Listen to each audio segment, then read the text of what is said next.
Good afternoon, and welcome to the Brain and Behavior Research Foundation's Meet the Scientist monthly webinar series. I'm Dr. Jeff Borenstein, President and CEO of the Foundation, and your host for today's webinar.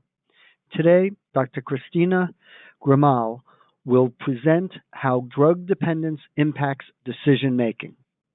The Brain and Behavior Research Foundation funds the most innovative ideas in neuroscience and psychiatry to better understand the causes and develop new ways to treat brain and behavior disorders.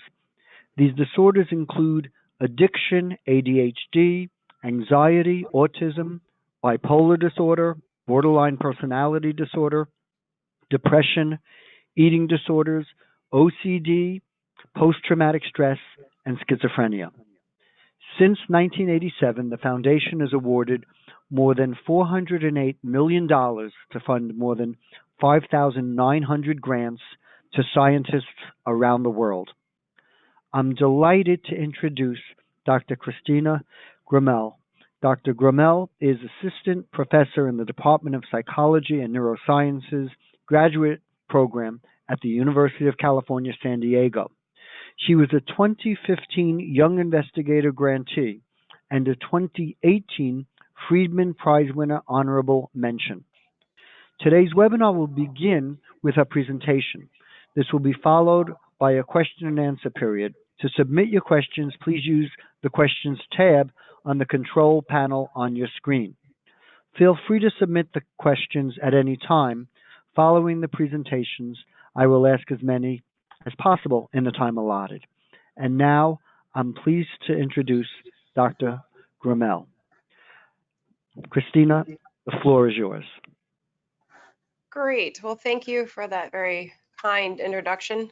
And I would like to thank all the listeners who have tuned in for this. I know we have healthcare providers and folk working with mental health organizations, as well as families and scientists and students. And so I've tried to gear my talk in a broad way and hopefully provide a little bit more information about what we're doing. So first off, I just want to start by thanking my funding sources. And this work has been supported by the National Institutes of Health, NIAAA Institute, as well as White Health Foundation, and then of course the Brain and Behavior Research Foundation. And without these funding sources, a lot of this work would not have been possible. All right, so also to kind of begin, I want to also point people to useful links that hopefully could provide additional information on other topics or more in-depth information about some of the things that I'm going to speak about. And those are both NIH government websites, including NIAAA's and NIDA's, where there's a lot of useful information, both for the lay consumer as well as for the healthcare professional or researcher. All right, so in my lab, we're really interested in trying to understand decision-making as well as how chronic drug dependence can lead to such drastic changes in how we make decisions. So this is a figure of a bunch of schematics showing different human brains, or showing a human brain, and we're looking at all those wiggly parts are the cortex, the top part of your brain. And you see all these different colored dots. And you can see the label on the graph showing these little dots represent different things with names such as like attention and working memory, or cue or drug, or decision making, inhibitory control, and craving, intoxication. And what these dots on these brains represent are long-lasting changes seen in neural activity in subjects who have been dependent upon a drug. Now, some of these dots are seen while that person is still an active drug user, but a lot of these dots reflect neural activity that is still changed long into abstinence, even after someone has quit using and abusing.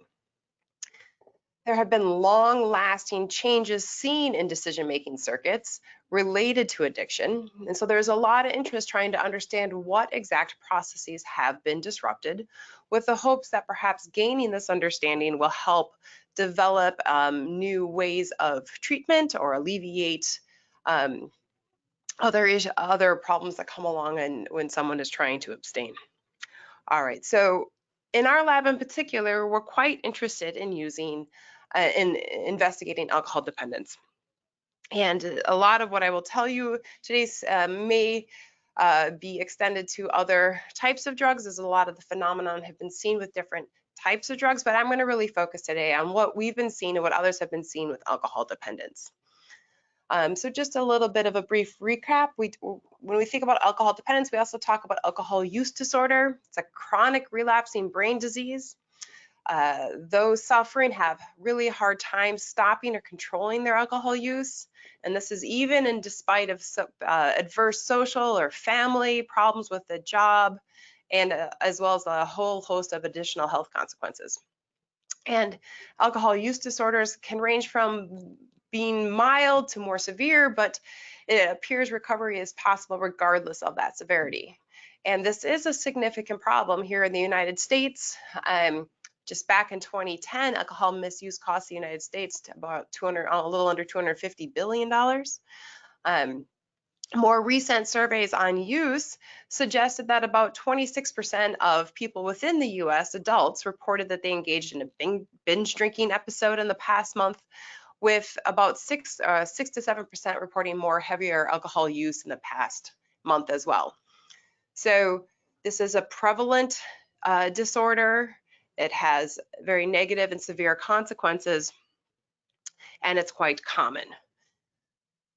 So when we think about alcohol use disorder and we think about deficits in decision making, work from the preclinical side has suggested that, sure enough, alcohol dependence can induce these long-lasting effects even in abstinent alcoholics. So what you're looking at here are these two different graphs.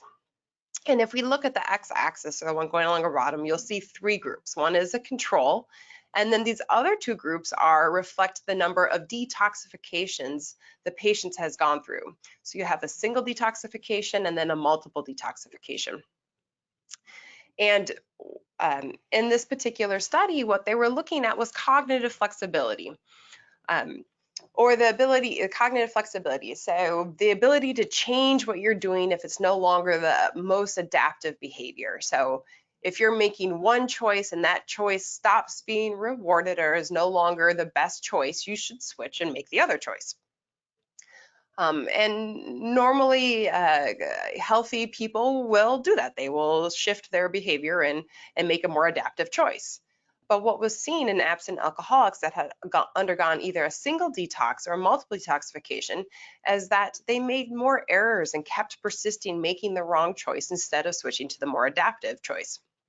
And this could be seen in the number of errors they made, as well as the number of trials it took them to do this task, where those people who had gone through multiple detoxifications just took a lot longer to try to acquire the best adaptive behavior.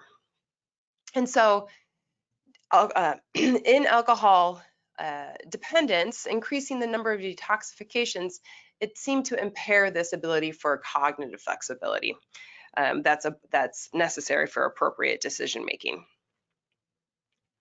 Now, when we talk about decision making and behavioral flexibility, one of the things we're talking about is being able to adjust your self-control. And I want to define a little bit of what I'm talking about in terms of self-control. Probably most of you have heard of Skinner boxes, but some of the theory that has evolved from these types of work is termed instrumental learning theory. And instrumental learning theory has experimentally defined aspects of self-control in a couple of ways. We could think of decision making as being goal-directed, and that our self-control is our control, our choices based on the consequences of our behavior. So if our behavior is to get a certain goal, if we no longer want that goal, or that goal has been, the value of that goal has decreased, then we're going to change our behavior. It's under our control. Likewise, if our behavior no longer produces the appropriate goal, we're also going to change our behavior. So this is what we're talking about when we're talking about cognitive flexibility. We're talking about the ability to have goal-directed control over our behavior and change it based on the consequences of our behavior, as well as the relationship between our behavior and what it produces. Now, something else I'm sure most everyone has also heard of has been the idea of habits. Habits are talked about in a lot of different contexts, so I just kind of want to define them in relation to how I'm talking about them here. So habits is kind of like the counter of a goal-directed control. Habitual control is when you're still initiating your behavior. There's some sense of control, but you're not really sensitive to the consequences of that behavior. So if your behavior is producing a particular goal, even if I was to make that goal now negative or have an associated negative consequences, you're going to keep choosing to do that behavior. You're insensitive to those to the consequences of the behavior. Likewise, if you're doing a particular behavior and I say and all of a sudden the behavior that normally produces the consequence doesn't anymore, you're still going to continue. You're more likely to continue doing that behavior because it's just been habitual. It's been something that you've been doing for a long time and generally it has been good. So these two different processes, this goal-directed process and this habitual process, are thought to reflect different behavioral strategies we use to control our decision-making. One more sensitive to the immediate consequences of our behavior, and one that seems to be less sensitive and may persist even in the face of negative consequences. Now, these are psychological terms, but their behavioral controllers have been observed in humans and non-human primates, rats, and all the way down to mice. So these are very evolutionarily conserved ways that our brain uses to control behavior, and we can measure these things across many different species and probe their function. Now, these definitions are really important because they can be taken into preclinical and clinical studies and used to assess the degree to which someone is goal-directed and look to see whether decreases in goal-directedness are found across different psychopathologies. And what is quite common is that across many types of disorders, there are deficits in this goal-directed decision-making or in this type of self-control where we're really sensitive to the consequences of our behavior or of our consequences of our action. And there's been a lot more work in this area as of recent, looking at the disruption in goal-directed control across different psychopathologies. So I just wanted to bring your attention to this, where on the graph in B, along that x-axis, you can see many different disorders that the BBRF directly funds investigations of. We have eating disorders, impulsivity, obsessive-compulsive disorder, and alcohol addiction all showed this decrease in goal-directed decision-making. There are some deficits in the ability for goal-directed decision. On this graph, it's referred to as model-based learning. It's another way to talk about these types of self-control. So a prominent hypothesis has been that addiction is that a loss of goal-directed control is found in addiction with a dominance of habitual control over drug seeking and drug taking behaviors. But I also want to point out that addiction pathologies, of course, also show many very excessive goal-directed behaviors where people spend a lot of time and a lot of resources on drug seeking and they really know exactly which drug they want to take, and they're quite sensitive to the price of the drug. So it's not that every single goal-directed process may be disrupted in addiction, but there may be particular ways that these decision-making processes are disrupted. So really trying to get in there and understand what components of this goal-directed decision-making are disrupted, and perhaps identify some of the underlying neural mechanisms and molecular mechanisms that may bias away from using appropriate goal-directed strategies at all times would be really useful in trying to target treatment of these diseases. All right, so how do we identify behavioral control and decision-making? So I've talked a lot of, so far I've shown graphs and figures coming from papers where they were looking in people. But for a lot of the type of neural mechanism and circuit and molecular identification that we want to do in the hopes of driving towards new therapeutic approaches, we turn to animal models for this. And like I said, we can model these fundamental aspects of decision making in animal models. And I'm going to give you a simple example that we're going to basically use throughout the rest of the talk to try to probe these deficits in decision making. So imagine here we have a mouse or a rat, and we can put them into a Skinner box. And in a Skinner box, there is a lever that extends out into the chamber. When the animal presses that lever, they usually can get a food outcome or a sucrose outcome or a drug outcome. So they can make lever presses for food. Now we can make them press, or we can put different schedules on that lever press. So imagine that the animal has to press 4 times or 8 times to get that outcome. What previous work has shown is that we could take 2 different groups of rats, a group reflected by the black diamonds and another group reflected by those red X's. And what you're looking at here in panel A is you're looking at how fast they press the lever presses per minute, so the rate of pressing across different days of training. And you see these escalating numbers. This is just the requirements on this lever press going up. So we see 2 groups of rats, and they're learning to press the lever for food, and that increases across days. Now, if we just look at these 2 different groups, it's really hard to tell them apart. They look very similar. So at this point, we'd say, oh, they maybe have similar types of decision making. They've learned to press a lever for food. But what experimental psychologists have been able to do is develop experimental definitions of to probe why the animal is actually pressing the lever. And one of the ways they do this is through outcome devaluation testing. So outcome devaluation testing is a procedure that you can do. Usually it's done across 2 different days, and it's a fairly simple procedure, and it makes kind of some intuitive sense.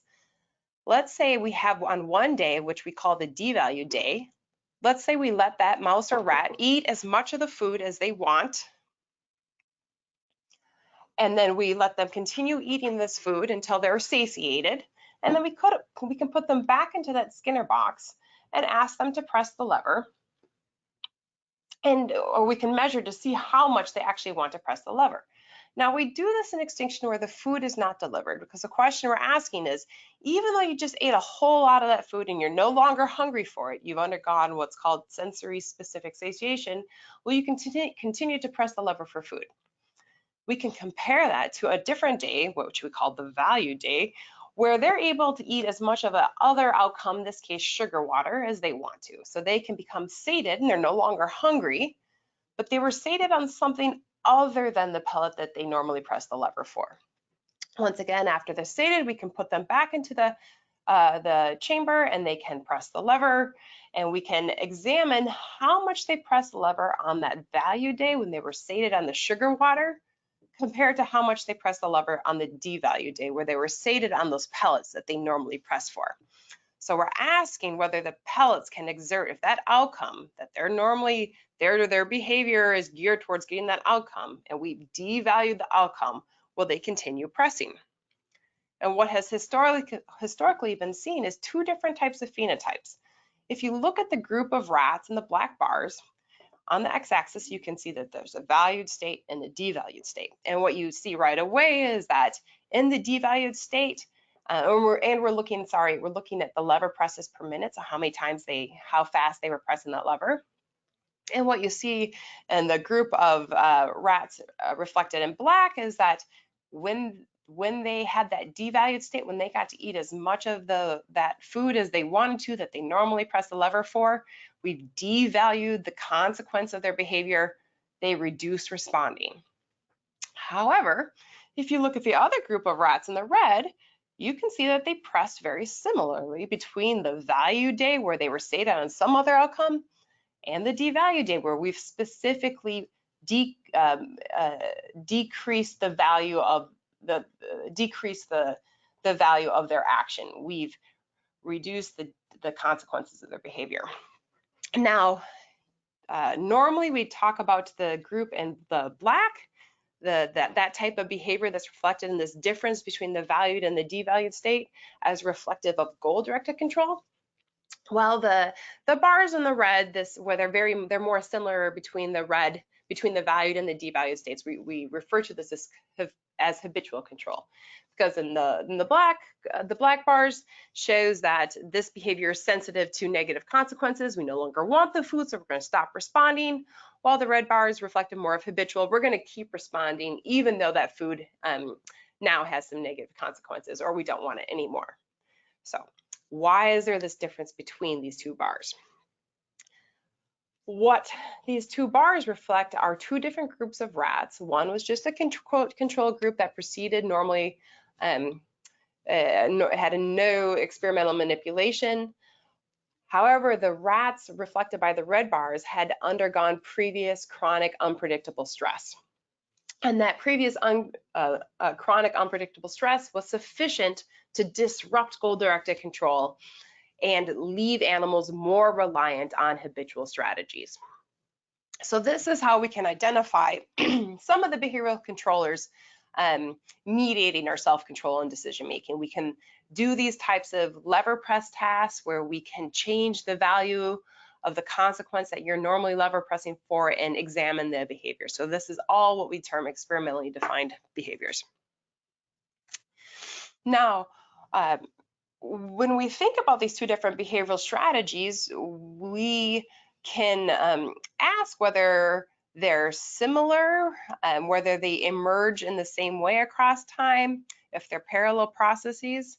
And what many decades of research have now shown is that goal-directed and habitual control are separate processes that have different time points perhaps of when they control behavior. So when you first learn something, if we look at this particular graph, we have sessions, so let's say the amount of learning across the x-axis, and what we're asking on the y-axis is what's controlling behavior. So generally it is thought as when you're first learning how to do something and you're first making decisions, you really rely on a goal-directed strategy. However, over time, there's also a habitual strategy process, learning process in your brain that is also emerging, and that with continued time, this process is strengthened and comes to control behavior. At the same time, goal-directed processes seem to be less able to control behavior the longer we do something. But either one can be used to learn about things. So if we have these two different learning circuits, a goal-directed circuit and habitual circuit, maybe the goal-directed circuit dominates earlier on and may dominate earlier on in drug use, and then the habitual circuit can perhaps emerge and take over behavioral control. Now, what I've shown you so far is just how we've looked at these things in animal models, but we can then take these instrumental tasks in animal models and put them towards the investigation of disease processes. So these same types of questions have been examined in models of alcohol self-administration, where rats will actually self-administer alcohol and consume it orally. And we can ask the question whether their self-administration is under goal-directed versus habitual control. So this work was done by Laura Corbett and Christina Gremel, along with other examples of this type of work. But what they can do is they can put a rat into a Skinner box where there is a lever, and the lever press is going to deliver alcohol. So they can train an animal or rat to press the lever for alcohol, which the animal then consumes. And then, once again, you can ask the question of why is the animal pressing the lever? Are they goal-directed or are they habitual? And they can do this again through one of the devaluation procedures.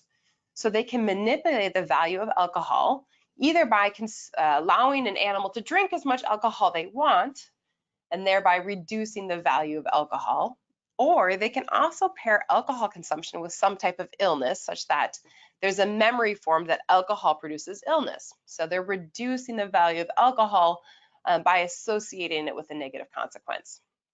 And these two different types of tests are called either sensory specific satiety or a conditioned taste aversion. So after an animal has been trained to lever press for alcohol, you can probe whether they're using a goal-directed or a habitual strategy when they're pressing for alcohol by using either sensory specific satiety or conditioned taste aversion.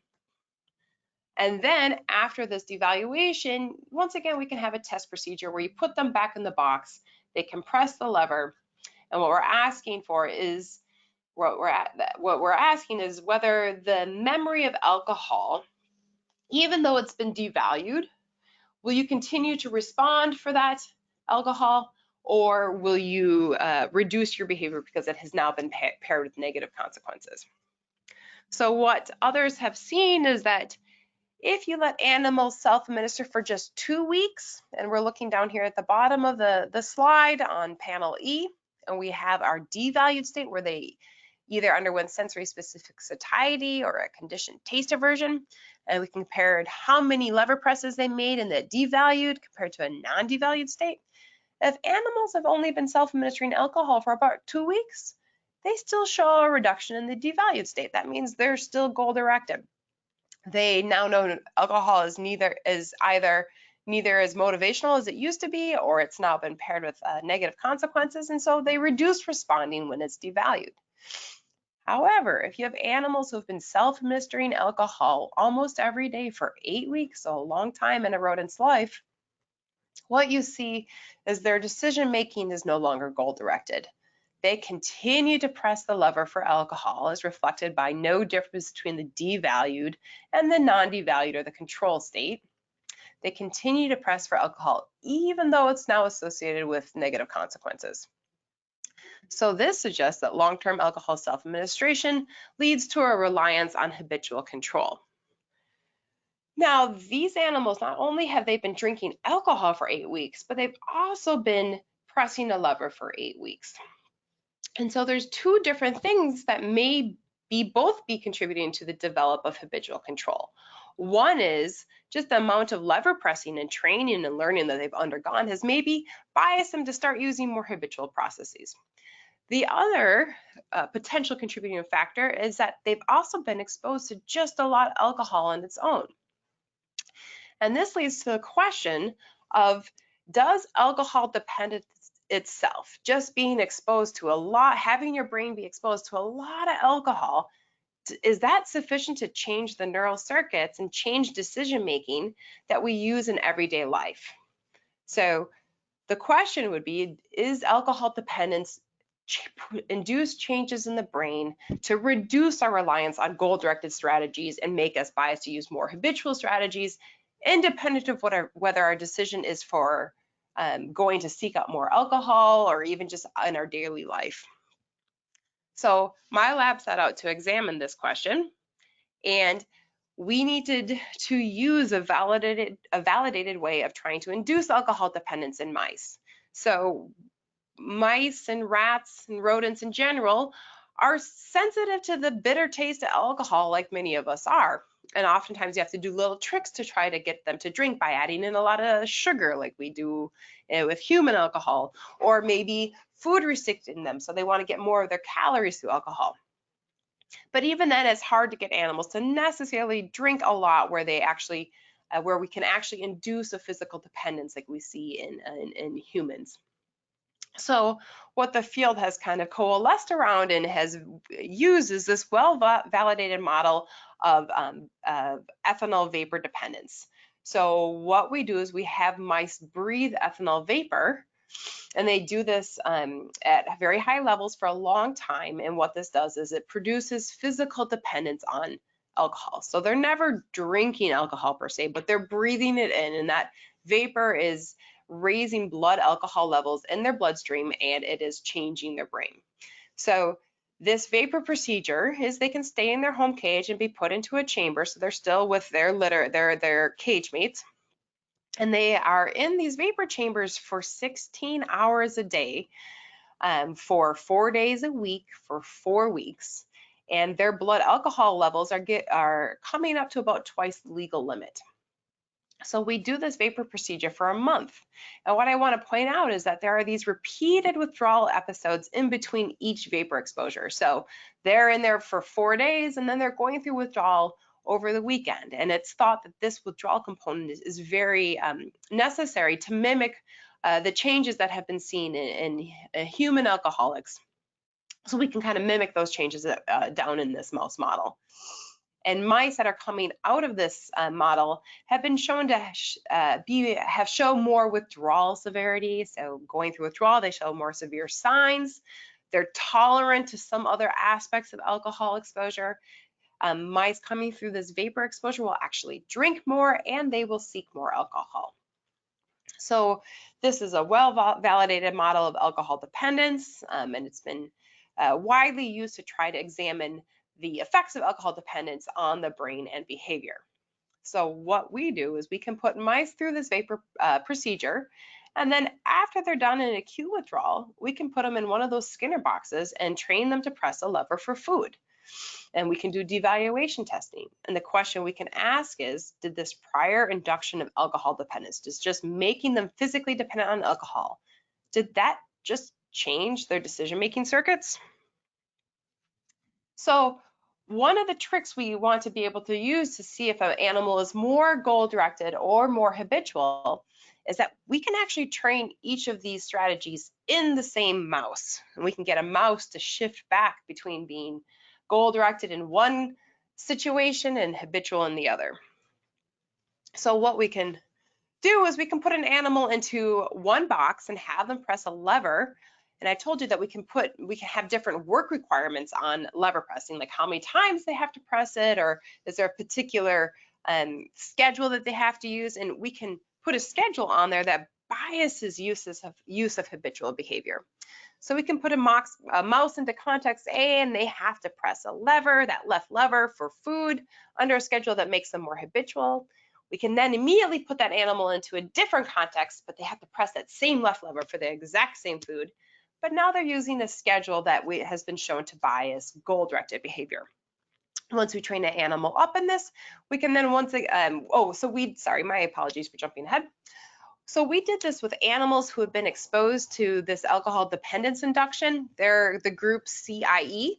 And then we have other animals who went to those same chambers every day, but just got air, and they're air. And so we can see that alcohol dependent animals and our control animals can learn to press a lever just fine. There's not a problem with being able to learn how to do this type of decision. So we then wanted to probe, well, what decision-making strategy are you using? Are you being goal-directed? Are you being habitual? So to do that, once again, we do one of these outcome devaluation testings where we can feed them as many pellets as we want in that devalued state and compare it to control situation where they can drink the sugar water. And we can ask, when you're in the habitual context, how many times do you want to press the lever? When you're in the goal-directed context, how many times do you want to press the lever? And we do that in control animals. We can see these gray bars are when they're being habitual, and the black bars are when they're being goal-directed, because you see that value bar is higher than that devalue bar. So our control animals can be habitual in the habitual context and goal-directed in the goal-directed training context. When we looked at our animals that had alcohol dependence induced a month ago, what we see is these animals rely on habitual strategies for decision making. This is just for food, and this is a 1 month out after the last ethanol exposure. So these animals are well into abstinence, but they do not show goal-directed behavior. Those blue bars should be different, similar to the black, and they're not here. They're relying on these habitual type of strategies. So this seems to suggest that prior alcohol dependence can indeed bias towards reliance on habitual behavioral strategies, and we can see a loss of goal-directed control. Now, we've been really interested in trying to understand some of the brain circuits that may be changed, and to understand the brain circuits that may be changed, we need to think about which brain circuits are involved in this type of decision making. And we know from a long literature that parts of the cortex and the basal ganglia, or the striatum, and your thalamus are involved. So this is kind of a nice schematic from a review paper where they lay out what we call these different cortical-striatal-thalamic loops. So we have A, B, and C, and you can see they have each of these kind of associated names of a motor circuit, associative circuit, and a limbic circuit. So I want us to focus on our motor circuit and our associative circuit. So the big human brain you're seeing in front of you, you can see where motor areas of the cortex are highlighted in orange. And they send information down into the striatum, which is on these graphs labeled the putamen, and the GPE and the GPI. Those are part of the globus pallidum. So we have motor outputs from the motor cortex coming into the putamen and moving through the basal ganglia. If we move over to the panel B, to the associative circuit, what you see is more of the front parts of the cortex, more up by your eyeballs are shown in green. And these green parts of the cortex also project onto the striatum, but they project to a different place in the striatum. So they're projecting into what's called the caudate part of the striatum and then move through the system. So you have these different parts of the cortex, the motor cortex and more of the associative frontal areas, projecting to different parts of the striatum. And there's also a limbic circuit where we have more ventral parts of the cortex projecting to different parts of the striatum as well, but we're going to really focus on this motor and associative circuit. So this is found in people, right? So these are human brains, but while other species maybe don't have as large of a cortex or as evolved of a cortex, there's still similar areas. So we can take a human brain with a front, once again, the front of the part of the brain, the frontal association areas are highlighted in blue. And we know that monkeys, other primates still have these frontal cortices. And although the brain is a lot smaller, we also know that mice have some what we call homology to these frontal cortical associations. And they have structures that project to similar places of that striatum, like there is in humans and other non-human primates.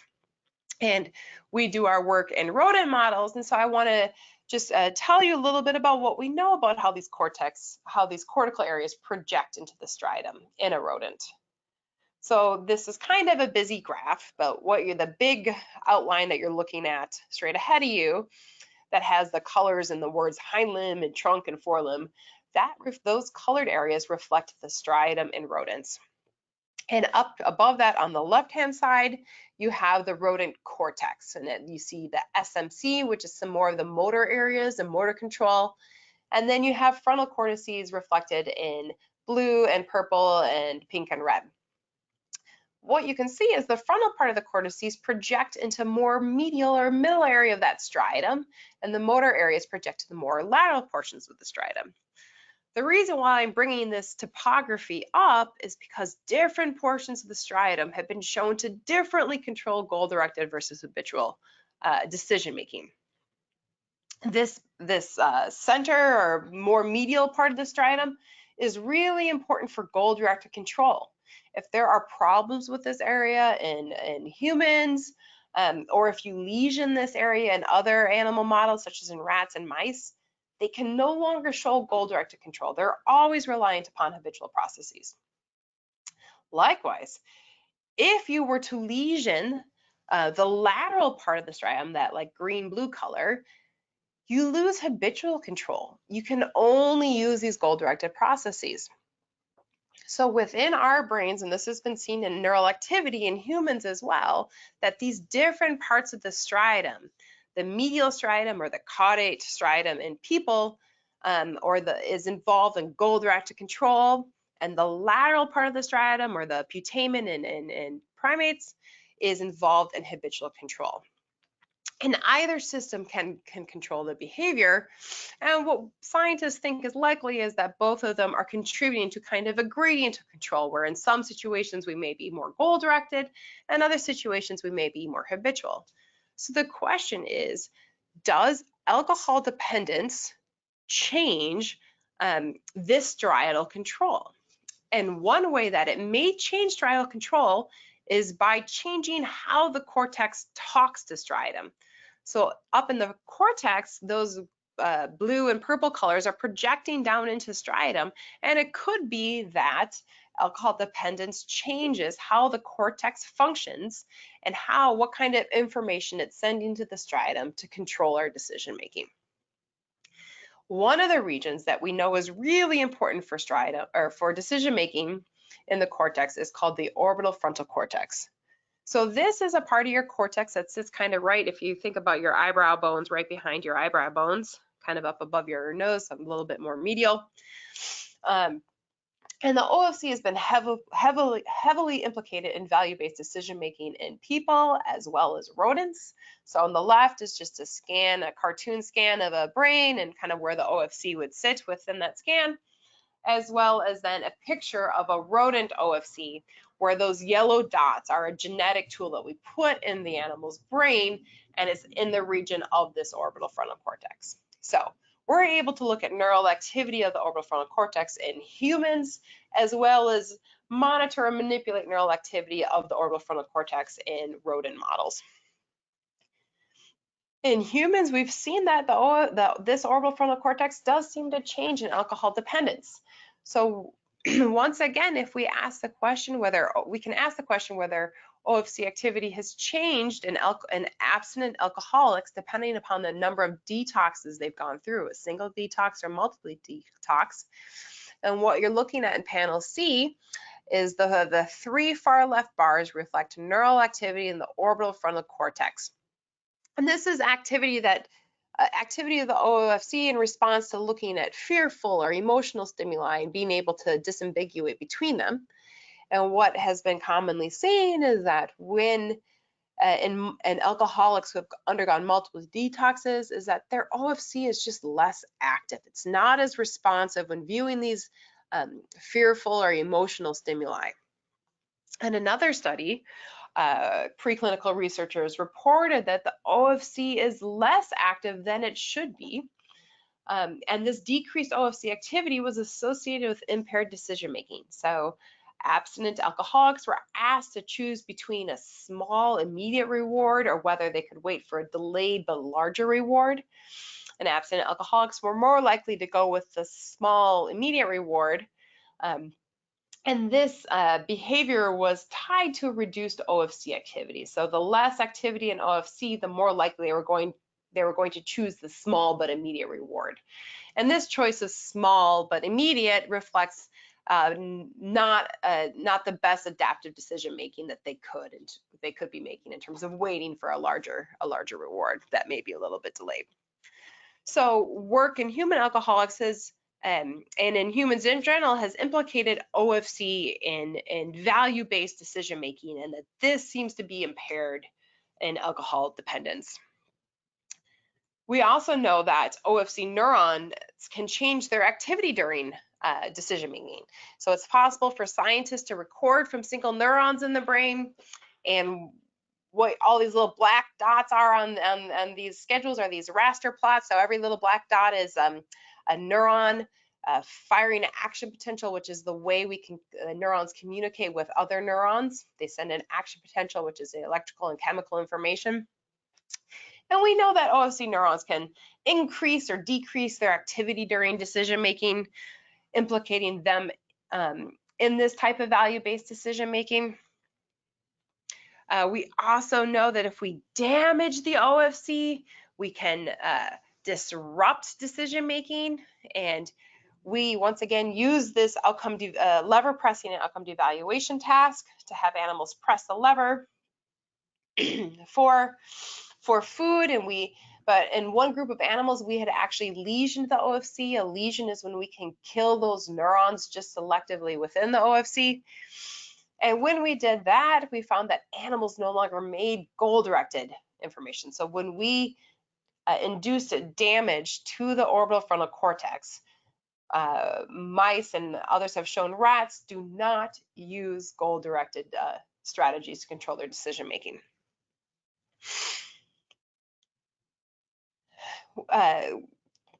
In the past decade, 2 decades, there's been large advances in neuroscience techniques, which allow us to get really specific in the questions we ask about the neural circuits involved. And while previous decades we've used lesions and other types of drug approaches, some of those can have long-term consequences, or there can be compensation by other brain areas. So modern techniques now allow us to ask questions about neural activity in a very temporally precise way. One of those ways we can do that is through the activation of designer receptors exclusively activated by designer drugs. These were developed by Brian Roth at UNC. But the basic idea is that we can take these modified receptors that scientists made that are only going to be activated by a particular drug. We can take the instructions or the gene for this receptor and we can put them into particular neurons in the brain and only where we want to. What that means is that when we want to change the activity of this neuron, either turn it on or turn it off, we can give this drug to selectively activate just those neurons that we want to in the brain. Now, we wanted to do this in the orbitofrontal cortex to make sure that this part of the brain was really contributing to value-based decision making. So we put this tool into neurons in the orbitofrontal cortex such that when we gave the drug to the animal, we turned off these neurons so that they're no longer working, and that's only for a couple of hours. But we're able to test these animals, and once again, we saw that sure enough, they did not use goal-directed strategies. There should be a difference between those two last bars, and there is not. Suggesting once again that inhibiting, that quieting down the orbital frontal cortex leads to a loss of goal-directed control, and that we need to have more activity in the OFC, in the orbitofrontal cortex, for goal-directed control. To test that more directly, there's another great new tool that neuroscientists often rely on, and it's a way to use light to control brain activity, as crazy as it sounds. What scientists were able to do is take a protein that was sensitive to light from algae, and this protein, it's a channel that basically passes a positive charge into a cell, and it can make neurons fire these action potentials, and that's how they communicate. So once again, we can take the gene for this protein, we can insert those instructions into specific neurons in the brain, and then we can shine light down onto those neurons and cause them to fire these action potentials, and this is how they communicate with other neurons around them. And so we can use this to control the neural activity in the orbitofrontal cortex. And so what we can do is when we put this tool, this optogenetic tool, in the orbitofrontal cortex, and we shined light down onto these neurons and made them become active, we can actually increase the amount of goal-directed control that we see. So while the previous technique with DREADDs, we showed that we could reduce the activity of OFC and lose goal-directed control, with this optogenetic approach, we could increase the activity of the orbitofrontal cortex and increase goal-directed control. These suggest that the orbitofrontal cortex is really governing this goal-directed control. So this provides us with a really strong target through which alcohol dependence may be exerting its effects. Because remember, in alcohol dependence, we have a loss of this goal-directed control. So we wondered, does alcohol dependence affect the function of the orbitofrontal cortex? And work from preclinical studies in humans would suggest that the OFC is quieter overall. So we had the hypothesis that alcohol dependence reduces the activity of the OFC, of the orbitofrontal cortex. So to test that, what we did once again was we put animals into vapor chambers. And then afterwards, about a month later, almost a month later, we can euthanize the animal and take out their brain, and we can record from OFC neurons. So we can kind of poke the OFC neurons, and keeping these brain slices functional and alive, we can ask these neurons how they work now. And when we did that, in this middle graph, our black is our control animals, and then our reds are our mice that underwent the induction of alcohol dependence. And you can see there's less activity in these neurons, or there's a reduced excitability of these neurons following alcohol dependence. So alcohol dependence just made these neurons less active. Now I brought up the cortex because it sends information to the basal ganglia, which we know controls these decision-making processes as well. And so what's really interesting is that our parts of our cortex, including the orbitofrontal cortex, project down to the basal ganglia, and they talk to two different streams of information. There's a stream of information moving through the direct pathway, which we can genetically label in mice now, as well as moving through the indirect pathway, which once again, we can also target with mice. So for those of you who have heard more about the basal ganglia and these direct and indirect pathways, they're thought to reflect kind of a little bit of a push and pull system over the control of our behavior. But we know that the orbitofrontal cortex can come down and can perhaps talk to these two different pathways. And so we wanted to look at whether alcohol dependence affected that communication. Does alcohol dependence change how the orbitofrontal cortex talks to the direct pathway, which is thought to promote wanted behaviors, and does it change how it talks to the indirect pathway, which is thought to reduce unwanted behaviors? Now, how the orbitofrontal cortex talks to these two different downstream basal ganglia pathways is by releasing a neurotransmitter called glutamate. And it's an excitatory neurotransmitter for those of you more in the knowledge about neuroscience. So what we did is we put animals through the vapor procedure once again to induce physical dependence, and then we can record downstream in this direct pathway or this indirect pathway, and we can directly probe just the contribution of these orbitofrontal cortex terminals down into the striatum. Now, when we did that, I know this is a little bit busy graph, and for those of you who are not scientists or don't do any of this neuroscience, I'll just kind of walk you through this. But up in the left-hand corner, what we're asking is how much neurotransmitter are you releasing when I ask you to release, when I make you active. So what we're asking is how much transmitter the orbitofrontal cortex is releasing onto that direct pathway.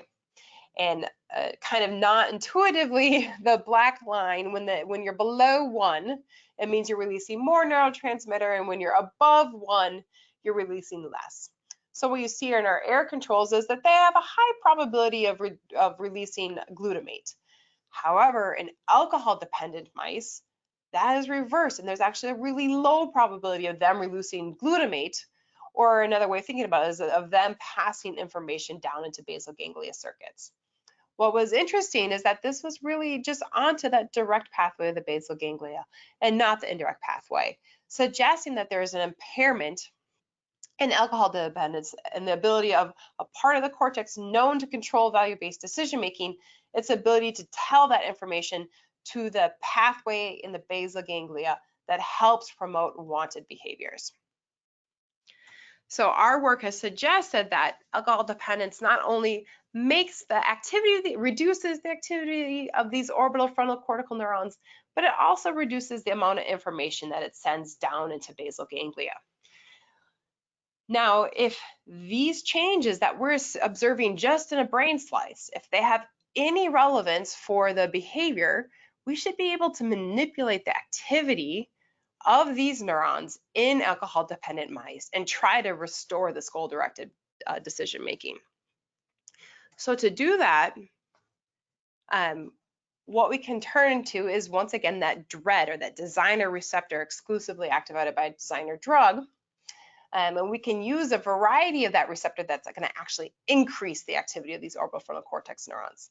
So we can put this tool into these neurons, we can in mice, and then we can have these mice be induced into alcohol dependence. And then we can ask, using our Skinner boxes, our devaluation procedures, we can then ask whether when we activate these orbitofrontal cortex neurons, can we restore proper goal-directed control? And that's exactly what we found. So while our CIE control animals, the ones who didn't have that tool activated in them while they were habitual, if we put this tool that activated these orbitofrontal cortex neurons and we activated them during devaluation testing, we could restore goal-directed control in these mice. So mice that otherwise would be left reliant on habitual processes, just by increasing the activity of the orbitofrontal cortex, we are able to restore goal-directed control in them. So why would this be useful? Well, our findings of the types of neural activity and how we could restore it provide necessary and important information to preclinical research groups.